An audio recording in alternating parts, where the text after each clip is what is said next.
There was a small gas lantern illuminating the room. The light was just enough for this room alone, resting on the counter next to the sink. It was a small square of a room with the white, dirty paint cracking off of it slightly. The pipes were on the outside of the wall rather than the inside. I put my hand to one and felt that there was no water running through it. This is when I noticed that there was no sound at all in the house, not even the ringing sound that would usually accompany an area with no sound. I stood up and looked out of the single window over the sink. I was on the second floor of a 2-floor building. I saw a small amount of weeds growing out of the dry silt, the tire tracks that passed as the road that led into the blackness, and more blackness.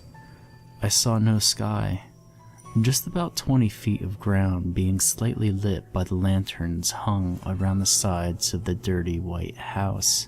Abyss was the word that went through my mind. I need to hide before he gets back, I thought, thinking about which of the 2 doors I should take. One was on the wall behind me, and one was to my left. I don't know why I took the door on my left. I didn't think about it at all. I suppose when thought is removed, the remaining factor is only what is closer. The memory of walking through the door was almost absent. That's what happens when thought is absent. I shook all of this out of my head and wondered why I wasn't more worried about self-survival. I guess it's because I was getting my bearings.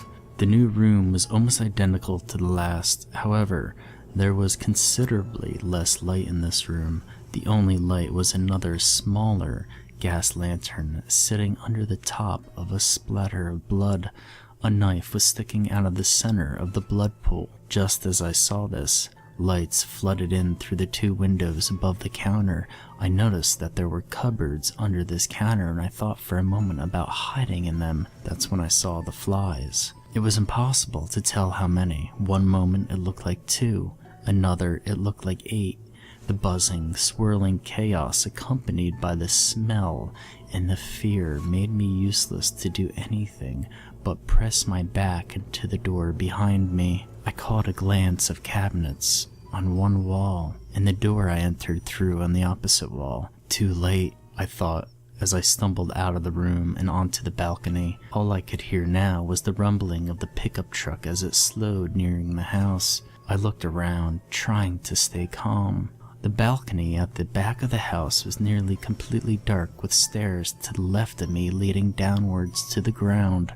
Before I descended, I noticed that the door of the first room also led down here. On a whim, I ran to the end of the balcony opposite of the stairs and looked down just as I saw the truck coming to a stop below me. The headlights turned off, and I was able to almost finally get a good look at the man inside. My thoughts instantly turned to surprising him before he had a chance to get out. A scene of myself sneaking up to the side of the truck with a revolver went through my head. Of me looking through the passenger side window, of me aiming at his head and pulling the trigger twice, of him finally being gone just like that, and myself safe. Oh God, what if he sees me? I thought, dissolving into cowardice. I bolted down the stairs and stopped in front of the back door to the lower level. A dark red light was shining through the holes in the top of the wooden door. Something in the back of my mind screamed at me not to go in, but then I heard the truck door slam, and that jolting, unsurpassed fear threw me into any sanctuary I could get. I made sure to shut the door behind me, instantly thinking, what if he heard it close? I froze as soon as I saw the window on the other end of the room, light flooding through it. I could slightly make out the man get out of the passenger side of the truck before he opened the door, before he entered the same dark room as I saw him carrying what looked like a large hook. I frantically whipped around and dove into an open wardrobe behind me. I slowly slid the doors closed behind me, hoping they wouldn't make a sound. Through the gap in the doors, I could see the room bathed in red. Pictures of people hung on a string over a row of buckets. Dark room. The thought turned into fear again as I saw him walk right in the front of the wardrobe. I quickly clasped my hands over my mouth and tried as hard as I could to stop breathing. I could now plainly see the large metal hook in his hand glowing red. He stopped. I clung harder to my mouth and shut my eyes, as if this couldn't get any worse. The wardrobe seemed to have not been used for months and had collected an inch of dust that was now floating around my face. He leaned in closer, studying the wardrobe. I was getting the feeling that you get when you realize you're going to sneeze, and there's no way to stop it. He jolted as we both heard a loud crash come from the floor above. He didn't look back at the wardrobe before he hurried out the door and up the stairs. I gasped in air and coughed up dust. I stumbled out of the wardrobe and sighed in relief. I looked out of the still open door, wondering why he never locked them, to see that there was less light coming from the upstairs than before. As silently as possible, I inched up the stairs. I peered around the corner into the room with the bloody knife.